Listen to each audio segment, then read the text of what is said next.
زوج يمزق جسد زوجته الحامل بسبب خلافات عائلية بباب الشعرية وبيان عاجل من الحكومة والنائب العام. إليكم التفاصيل. شهدت منطقة باب الشعرية التابعة لمحافظة القاهرة جريمة مأساوية بعدما أقدم الزوج بتمزيق جسد زوجته والتعدي عليها أثناء الشروع في قتلها وهي حامل. خلالها قام بطعنها عدد من الطعنات في بطنها لتسقط غارقة في دمائها ووفاة الجنين داخل أحشائها بسبب خلافات عائلية بينهما في الحال.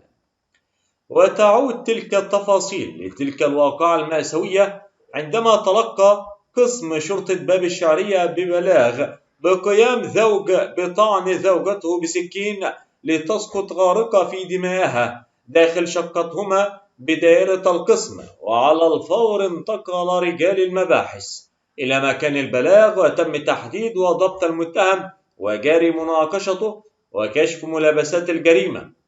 فيما انتقل وكيل النيابة العامة إلى مسرح الحادث وتم إجراء معاينة لمكان الواقعة والاستماع لشهود العيان من الجيران وأسرة الزوجة، وانتقال رجال المباحث إلى المستشفى للاستعلام عن حالة الزوجة. واقعة مأساوية شهدتها منطقة المقطم بالمحافظة بعد أن تعرض معاق لواقعة هتك عرض مراهق معاق ذهنيا ويبلغ من العمر 18 عاما على يد عامل يبلغ من العمر 25 عاما، حيث خطف هاتفه وتوجه إلى الشقة، وأثناء محاولة الشاب أخذ المفتاح انهال عليه بالضرب المبرح ثم اعتدى عليه. وقال محمد علي والد الشاب المجني عليه في بث مباشر أنها نجله من ذوي الاحتياجات الخاصة نظرا لما يعاني منه من مشاكل ذهنية وعقلية، وكان يجلس أسفل العقار ليفاجئ بجارهم الشاب يتحدث مع نجله، ومن ثم خطف الهاتف والمفتاح وتوجه إلى الشقة بعد أن تأكد من خلوها من الأسرة.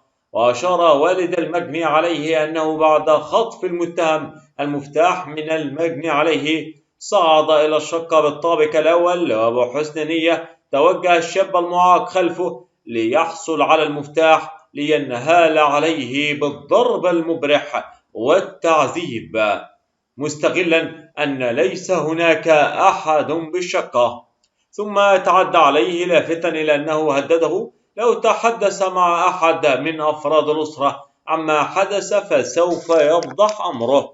نسأل الله السلامة يا رب العالمين. وكل تلك الأحداث حدثت في أجازة عيد